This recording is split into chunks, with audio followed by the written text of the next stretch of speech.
देश और दुनिया की ताजा खबरों से जुड़े रहने के लिए सब्सक्राइब करें हमारे चैनल नेशनल थॉट्स को और बेल आइकन दबाना ना भूलें। जय हो मात पिता की, जय हो मात पिता की, जय हो मात पिता की, जय हो मात पिता की, जय हो मात पिता की, जय हो मात पिता की। कि श्री दिवाला संघ का उद्देश्य क्या है? राक्षसी वृत्ति को समाप्त करना, चाहे वो प्रेम से माने चाहे वो शक्ति से माने। राक्षसी वृत्ति को समाप्त करना, क्योंकि राक्षसी वृत्ति अगर है तो ना व्यक्ति सुखी रहेगा ना ये समाज सुखी रहेगा। इसको समाप्त करना आवश्यक है।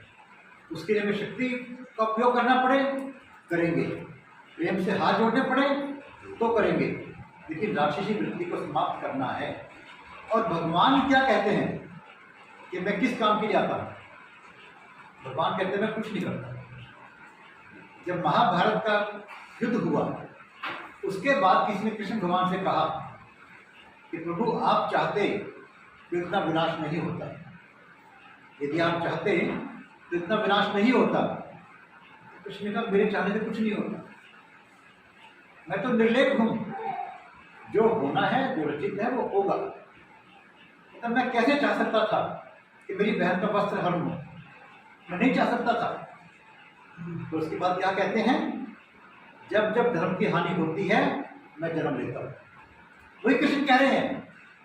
जो कृष्ण कह रहे हैं कि मैं कुछ नहीं करता, मैं निर्लेप हूँ, और दूसरी लाइन में वो कह रहे हैं कि समाज के अंदर से संतों की रक्षा के लिए, धर्म की रक्षा के लिए और राक्षसी वृत्ति की समाप्ति के लिए मैं जन्म लेता हूँ।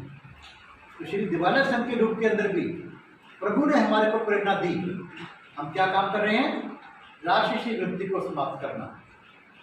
और राक्षसी वृत्ति को समाप्त करने के लिए हमें क्या करना होगा? शक्तिशाली बनना होगा। तो पहली लाइन क्या कि हमें राक्षसी वृत्ति को समाप्त करना है। उसके लिए क्या करना है? शक्तिशाली बनना है। और शक्तिशाली कैसे बनता है व्यक्ति? आत्मबल और संगठन से। शक्तिशाली कैसे बनता है? आत्मबल और संगठन से। आत्मबल कहाँ से आता है? संस्कारों से। कोई कुछ माने ना माने, हम सभी चाहते हैं कि मेरा सम्मान हो। सभी चाहते हो मेरा सम्मान हो, मैं बड़ा बनूं। ये सभी लोग चाहते हैं।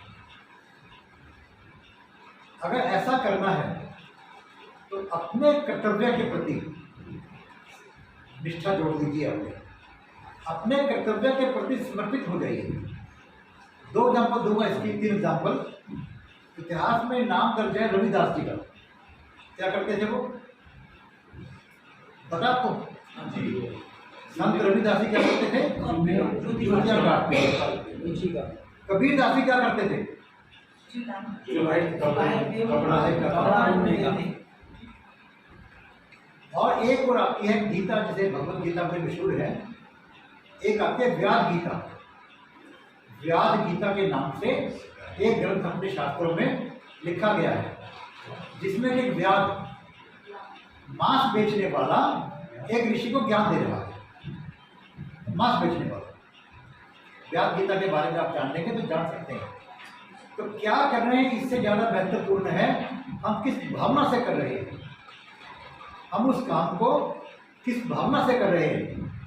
जैसे कि किसी व्यक्ति को, एक व्यक्ति को मारने पर फांसी हो सकती है और किसी दूसरे व्यक्ति को 100 व्यक्ति मारने पर परमवीर चक्र मिल सकता है।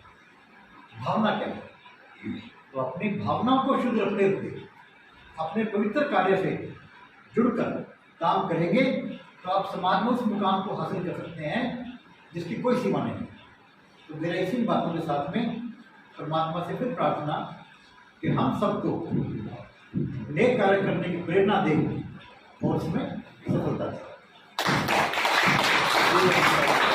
देश और दुनिया की ताजा खबरों से जुड़े रहने के लिए सब्सक्राइब करें हमारे चैनल नेशनल थॉट्स को और बेल आइकन दबाना ना भूलें।